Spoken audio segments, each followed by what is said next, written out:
It's now the life of a celebrity for the nation's favourite sportsman, but for the two-time world champion, it all started here at the modest karting tracks of Britain. In fact, Britain is the undisputed home of motorsport. After the Second World War, the country was littered with airfields and aerospace engineers that simply lost their youth. The airfields quickly became racetracks, and the engineers found a new hobby. As a result, 80 years on, F1 powerhouses such as Red Bull, Mercedes and McLaren are all based here in Britain.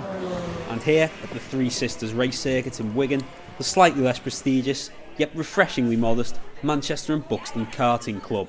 We run race meetings here every month, the fourth Sunday of every month. It's run to MSA regulation, so it's a little bit like a miniature, mini Formula One. You know, and as you're probably well aware, there's a lot of big Formula One drivers all started grassroots racing at karting. Lewis Hamilton, prime example. David Coulthard, Jensen Button, you name it. For the next generation, it's clear that these many British success stories are set to inspire. Really. Yeah. What are your ambitions with it?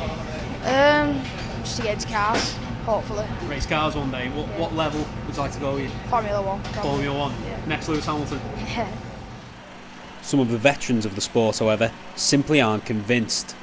Starting up, I mean, when we started up 10 years ago, it was a different sport then. It was, wasn't the same sort of money flying around, and it was more of a hobby. And now you get into, kids who are spending 50, 60 grand a year at least trying to get to F1, and you're dealing with parents who are, a little bit deluded in some cases, but the lot we've got are spot on.